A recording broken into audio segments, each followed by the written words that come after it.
Hey guys, this is Sonu Alawat. सबसे पहले तो आप सभी लोगों से हाथ जोड़ के माफ़ी चाहता हूँ। 7-8 दिन से इस चैनल के ऊपर कोई भी वीडियो नहीं आई थी और भाई ये जो अपडेट आज मैं आपके लिए लेकर आया हूँ इसे लाने में भी मैंने देरी कर दिया है। 2-3 दिन पहले नोटिफिकेशन निकल गया था। कारण ये था कि तबीयत मेरी बहुत ज़्यादा ख़राब हो गई थी। हालांकि अभी तक तबीयत में बहुत ज़्यादा सुधार नहीं आया, लेकिन जैसे तैसे करके मैं वीडियो शूट कर रहा हूँ। लेकिन अब मैं धीरे धीरे रिकवर हो रहा हूँ। अब रेगुलर बेसिस पर आपको वीडियो मिलती रहेंगी। लेटेस्ट गवर्नमेंट जॉब अपडेट्स आपके लिए लेकर आता रहूँगा। तो दोस्तों फाइनली काफी लंबा इंतजार करने के बाद एसबीआई क्लर्क या फिर जूनियर एसोसिएट की पोस्ट के ऊपर वैकेंसीज आ चुकी है। जी हाँ दोस्तों, स्टेट बैंक ऑफ इंडिया के अंदर हर साल की तरह क्लर्क या फिर जूनियर एसोसिएट की पोस्ट के ऊपर वैकेंसीज आ चुकी है। हर बार तो 8-8,500 के आसपास वैकेंसी आती थी, लेकिन इस बार 13,735 वैकेंसीज आ चुकी है। पिछले कई सालों के रिकॉर्ड तोड़ दिए गए हैं। जी हाँ दोस्तों, अपने आप में बम्पर भर्ती है। 13,735 एक ही पोस्ट के ऊपर इतनी वैकेंसी होना अपने आप में बहुत बड़ी बात है। तो यार इस बार इस एग्जाम को फोड़ना है, चाहे कुछ भी हो जाए। और इस बार एसबीआई क्लर्क की इस भर्ती में बहुत बड़ा बदलाव किया गया, बहुत बड़ा चेंज किया गया है, जो कि अपने आप में गुड न्यूज है दोस्तों, जो कि आपको मोटिवेट करेगा इस एग्जाम को फोड़ने के लिए। उसके बारे में भी आपको बताऊंगा।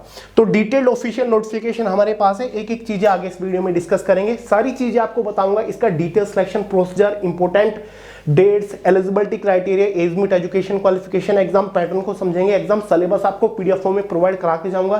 सिलेक्शन होने के बाद इस पोस्ट के ऊपर इनिशियल हैंड सैलरी क्या मिलती है, exam centre, job location, job profile के बारे में बात करेंगे। अगर आप इस वैकेंसी को लेकर थोड़े से भी इंटरेस्टेड हैं तो वीडियो को पूरे ध्यान से आखिर तक जरूर देखिएगा। तो चलिए दोस्तों, बहुत ज्यादा टाइम वेस्ट नहीं करते, फटाफट वीडियो शुरू करते हैं। तो जैसे कि आपको स्टार्टिंग में बता ही दिया है, SBI state bank of India के अंदर जूनियर एसोसिएट या फिर क्लर्क की पोस्ट के ऊपर वैकेंसीज आ चुकी है। इस पोस्ट का रियल नाम है जूनियर एसोसिएट। ये क्लरिकल डिपार्टमेंट की पोस्ट है। सिलेक्शन होने के बाद क्लर्क का काम आपको करना पड़ता है, इसलिए एसबीआई क्लर्क की पोस्ट भी हम इसको बोलते हैं। डिपार्टमेंट कौन सा है हमारा? कस्टमर सपोर्ट एंड सेल का डिपार्टमेंट है, जो कि एसबीआई के अंदर ही होता है। क्लियर है दोस्तों? टोटल नंबर ऑफ वैकेंसीज कितनी निकल के आई है? 13,735 वैकेंसीज निकल के आई है। देखिए दोस्तों, ये total number of vacancies category wise तो डिवाइडेड है ही, साथ ही सर्किल वाइज और स्टेट वाइज भी डिवाइड किया गया है। स्क्रीन के ऊपर आपको नजर आ रहा होगा कि भाई किस सर्किल के अंदर, किस स्टेट में, किस कैटेगरी से कितनी वैकेंसीज निकली हुई है। आपके पास फुल फ्रीडम है, जिस भी स्टेट से आप चाहो उस स्टेट से फॉर्म डाल सकते हो। तो चलिए दोस्तों, सबसे पहले बात कर लेते हैं इंपोर्टेंट डेट्स के बारे में। दोस्तों इस वैकेंसी के लिए ऑनलाइन फॉर्म 17 दिसंबर 2024 से स्टार्ट हो चुकी है। फॉर्म की जो आखिरी तारीख रखी गई है वो 7 जनवरी 2025 रखी गई है। तो फॉर्म अप्लाई करने के लिए बहुत ज्यादा टाइम नहीं दिया गया, फटाफट ऑनलाइन फॉर्म अप्लाई कर दीजिएगा। वहीं पर बात कर लेते हैं कि भैया इसका एग्जाम कब कंडक्ट कराया जाएगा। देखिए दोस्तों, इसका जो प्रीलिमिनरी एग्जाम है वो फरवरी 2025 के अंदर कंडक्ट कराया जाएगा। साथ ही मेंस एग्जाम मार्च अप्रैल 2025 में कंडक्ट कराया जाएगा। तो अभी से तैयारी करना शुरू कर दीजिए। अब फाइनली बात कर लेते हैं एलिजिबिलिटी क्राइटेरिया के बारे में, यानी कि एज मिट, एजुकेशन क्वालिफिकेशन की मिनिमम रिक्वायरमेंट क्या है। जनरल वालों के लिए मिनिमम एज मिट 20 साल है, मैक्सिमम एज मिट 28 साल रखी गई है। इस बार जो आपकी एज कैलकुलेट होगी वो एज ऑन 1 अप्रैल 2024 तक होने वाली है। सीधा सीधा समझ लीजिए, अगर आप जनरल कैटेगरी से बिलोंग करते हैं तो आप जरूरी है आपका जन्म 2 अप्रैल 1996 से लेकर 1 अप्रैल 2004 के बीच में हुआ होना चाहिए, तो आप एलिजिबल हैं। ओबीसी एसटी वालों को एज में रिलैक्सेशन मिल जाएगा। एसटी वालों को 5 साल का एज में रिलैक्सेशन मिलता है। ओबीसी वालों को 3 साल का एज के अंदर रिलैक्सेशन मिलता है। बाकी जो अदर रिजर्व्ड कैटेगरी है जैसे कि पीडब्ल्यूबीडी, उनको भी एज में अच्छा खासा रिलैक्सेशन देखने को मिल जाएगा। बात कर लेते हैं एजुकेशन क्वालिफिकेशन के बारे में, जो कि बिल्कुल भी कॉम्प्लिकेटेड नहीं है। दोस्तों अगर आपने कोई भी बैचलर डिग्री पास कर रखी है, मतलब आप एक ग्रेजुएट स्टूडेंट हो, आपने किसी भी स्ट्रीम से, किसी भी यूनिवर्सिटी से ग्रेजुएशन कर रखी है कितने भी नंबर के साथ, तो भाई आप एलिजिबल है, आप फॉर्म अप्लाई कर सकते हो। जो अपियरिंग स्टूडेंट है वो एलिजिबल नहीं है, क्योंकि आपकी ग्रेजुएशन के फाइनल ईयर का रिजल्ट 31 दिसंबर 2024 से पहले आ जाना चाहिए, तो भाई आप एलिजिबल है। फाइनली बात करेंगे सिलेक्शन प्रोसीजर के बारे में, यानी कि जब आप इस वैकेंसी के लिए ऑनलाइन फॉर्म अप्लाई कर दोगे, फाइनल सिलेक्शन लेने तक आपको किस किस स्टेज से होकर गुजरना पड़ेगा। बेसिकली इसका कंप्लीट सिलेक्शन प्रोसीजर 2 ही मेजर स्टेजेस के ऊपर टिका हुआ है। स्टेज फर्स्ट में एक प्रीलिमिनरी एग्जाम कंडक्ट कराया जाएगा 100 नंबर का, जो कि जस्ट क्वालिफाइंग नेचर होता है। उसके बाद आपका एक मेंस एग्जाम कंडक्ट कराया जाता है जो कि इंपॉर्टेंट होता है, जिसके मार्क्स के बेसिस पर आपको फाइनल सिलेक्शन मिलता है। तो चलिए पहले बात करते हैं प्री एग्जाम के बारे में। 3 सब्जेक्ट से एग्जाम में क्वेश्चंस पूछे जाएंगे, जिसमें से पहला सब्जेक्ट आपका इंग्लिश लैंग्वेज का रहेगा। 30 क्वेश्चन 30 नंबर के अंदर आएंगे। इन 30 क्वेश्चन को सोल्व करने के लिए आपके पास 20 मिनट का समय रहेगा। दूसरा सब्जेक्ट न्यूमेरिकल एबिलिटी का रहेगा। 35 क्वेश्चन 35 नंबर के अंदर 20 मिनट का टाइम। तीसरा सब्जेक्ट रीजनिंग एबिलिटी का रहेगा।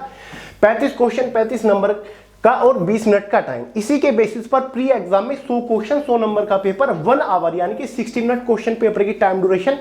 1/4 के एग्जाम में नेगेटिव मार्किंग भी रखी गई है। एग्जाम आपका बायलिंगुअल हिंदी और इंग्लिश में रहने वाला है। देखिए दोस्तों, ये एग्जाम होने के बाद स्टेट वाइज और सर्किल वाइज कैटेगरी वाइज एक इनिशियल क्वालिफाइंग कट ऑफ बनेगी, जो कि डिसाइड करेगी कि क्या आप सेकंड स्टेज के लिए क्वालिफाई कर रहे हो या फिर नहीं कर रहे हो। इस एग्जाम के जो मार्क्स होंगे ना, वो फाइनल मेरिट में ऐड नहीं होंगे। फाइनल मेरिट जो बनेगी वो मेंस एग्जाम के मार्क्स के बेसिस पर बनेंगे। क्लियर है दोस्तों? इस एग्जाम को क्वालिफाई करने के बाद मेंस एग्जाम के लिए आपको बुलाया जाएगा, जो कि मोस्ट इंपोर्टेंट है।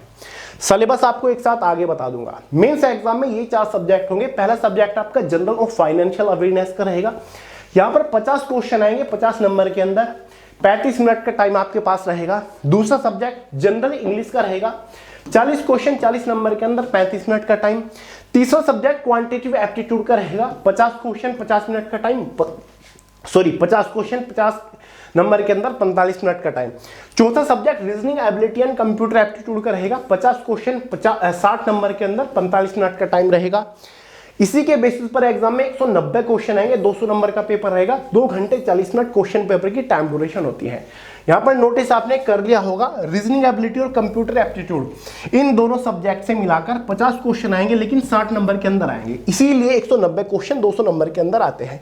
ये पेपर भी बायलिंगुअल रहेगा। 1/4 के एग्जाम में नेगेटिव मार्किंग रहती है। ठीक है, देखिए दोस्तों, आगे बढ़ने से पहले एग्जाम सिलेबस को डिस्कस करेंगे। चाहे आपका प्री एग्जाम हो या फिर मेंस एग्जाम हो, दोनों ही एग्जाम का complete detail syllabus subject wise topic wise PDF form में मैंने way to success Telegram channel के अंदर प्रोवाइड करा दिया, जिसका लिंक इसी वीडियो के नीचे डिस्क्रिप्शन बॉक्स में है।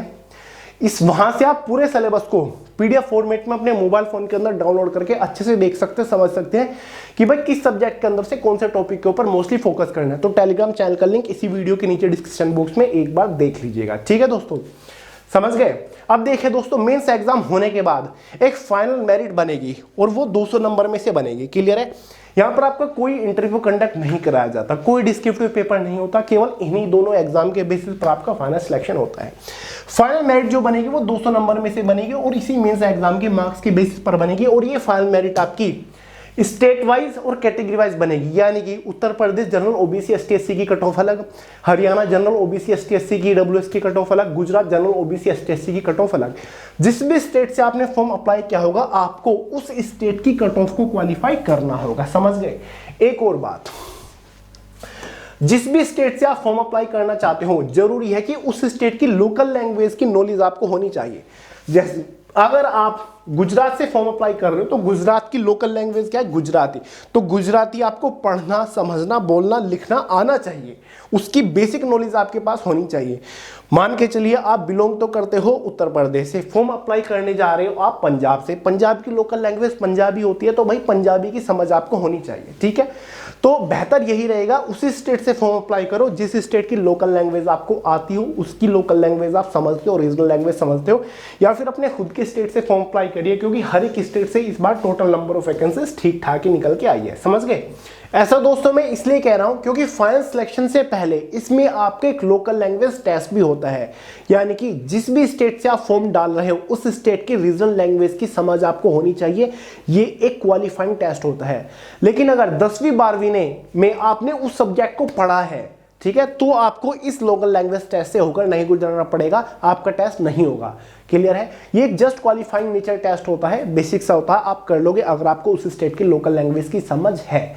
इस टेस्ट के आपको कोई भी नंबर नहीं दी जाती, ये जस्ट क्वालिफाइंग नेचर होता है। तो बेहतर यही रहेगा उस स्टेट से फॉर्म अप्लाई करें जिस स्टेट की लोकल लैंग्वेज की समझ आपको है। किस स्टेट की लोकल लैंग्वेज क्या है, इसकी सारी जानकारी नोटिफिकेशन में दे रखी है, आपको स्क्रीन के ऊपर नजर आ रहा होगा।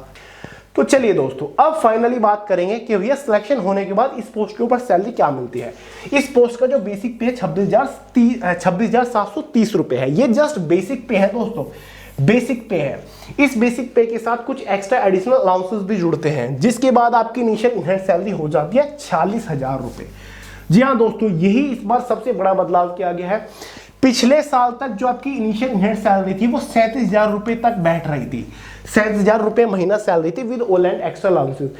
इस बार आपकी जो सैलरी हो गई है वो 46,000 रुपए हो गई है with all and extra allowances, क्योंकि आपका जो बेसिक पे है वो भी बढ़ाया गया है, आपके अलाउंसेस भी बढ़ाए गए हैं और आपका डियरनेस अलाउंसेस भी बढ़ चुका है, जिसके बाद इस बार आपकी शुरुआती सैलरी 46,000 रुपए के आसपास रहने वाली है पर मंथ। तो ये इस बार काफी बड़ा बदलाव है।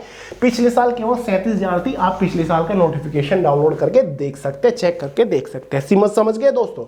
तो भाई 46,000 रुपए आपको सैलरी मिलेगी। हर साल सैलरी में अच्छा खासा इंक्रीमेंट रहेगा, हर साल सैलरी आपकी इंक्रीज होती चली जाएगी। समझ गए? वहीं पर बात करते हैं दोस्तों जॉब प्रोफाइल के बारे में कि भैया काम क्या करना पड़ता है इस पोस्टों पर सिलेक्शन होने के बाद। ये पूरी तरीके से क्लरिकल पोस्ट है। आपको हमेशा ऑफिस सेक्शन के अंदर रहकर कंप्यूटर बेस्ड, कंप्यूटर रिलेटेड काम करना पड़ेगा। क्लियर है दोस्तों? ये एक 9 to 5 की मस्त ऑफिस सेक्शन की जॉब है। कोई भी फील्ड ड्यूटी, कोई भी फिजिकल ड्यूटी आपको नहीं करनी होती है। ये एक क्लरिकल पोस्ट है। समझ गए? वहीं पर एग्जाम सेंटर से रिलेटेड काफी सारे लोग के डाउट आते हैं कि भैया एग्जाम सेंटर हमें कहाँ मिलेगा। SBI state bank of India, Bharat का सबसे बड़ा पब्लिक सेक्टर बैंक, ऐसा हम कह सकते हैं। ठीक है, तो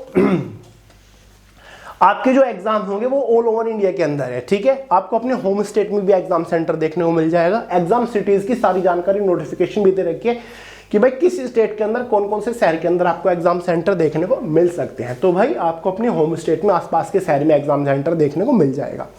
वहीं पर दोस्तों जॉब लोकेशन के बारे में बात करें कि भैया जॉब लोकेशन क्या मिलेगी, तो भाई जिस भी स्टेट से आप अपना ऑनलाइन फॉर्म अप्लाई करोगे उसी स्टेट में आपकी फाइनल जॉब लोकेशन रहने वाली है। क्लियर है? आप बिलोंग करते हो उत्तर प्रदेश से, फॉर्म अप्लाई करने जा रहे हो भोपाल से, तो भाई आपकी जॉब लोकेशन जो रहेगी वो मध्य प्रदेश के अंदर रहेगी, भोपाल के अंदर रहेगी। ठीक है, बिलोंग आप करते हो गुजरात से, फॉर्म अप्लाई करने जा रहे हो दिल्ली से, तो आपकी जॉब लोकेशन दिल्ली के अंदर रहेगी। तो जिस भी स्टेट से आप फॉर्म अप्लाई करोगे उस स्टेट में आपकी जॉब लोकेशन रहेगी। वहीं पर बात करते हैं दोस्तों एप्लीकेशन फी के बारे में। जनरल ओबीसी ईडब्ल्यूएस वालों के लिए 750 रुपए फॉर्म फीस चार्ज की जाती है। एसटी एससी पीडब्ल्यूबीडी कैटेगरी वालों के लिए कोई भी फॉर्म फीस चार्ज नहीं की जाती। इन सभी कैटेगरी के लिए फॉर्म बिल्कुल फ्री है। तो भाई फिलहाल ऑनलाइन फॉर्म अप्लाई किया जा रहा है। फॉर्म अप्लाई करने का लिंक मैंने डिस्क्रिप्शन बॉक्स में प्रोवाइड करा दिया है, उस लिंक के थ्रू आप इसका ऑनलाइन फॉर्म अप्लाई कर सकते हैं। क्लियर है? Detailed official notification way to success Telegram channel के अंदर आपको मिल जाएगा। वहां से आप नोटिफिकेशन अच्छे से पढ़ लीजिएगा, समझ लीजिएगा और इसका फॉर्म अप्लाई कर दीजिएगा। ठीक है, कोई डाउट हो, कोई सवाल हो, कमेंट करके पूछ लीजिएगा। बाकी सोनू हेलावत के नाम से इंस्टाग्राम के ऊपर भी आपको मिल जाऊंगा। तो काफी बढ़िया वैकेंसी है, इसके लिए फॉर्म जरूर अप्लाई करिएगा। तो दोस्तों इस वीडियो में इतना ही था। पसंद आई हो लाइक करेगा, दोस्तों के साथ शेयर करेगा, चैनल को सब्सक्राइब करना मत भूलिएगा। मिलते हैं अगली वीडियो में बहुत ही जल्द, तब तक के लिए जय हिंद।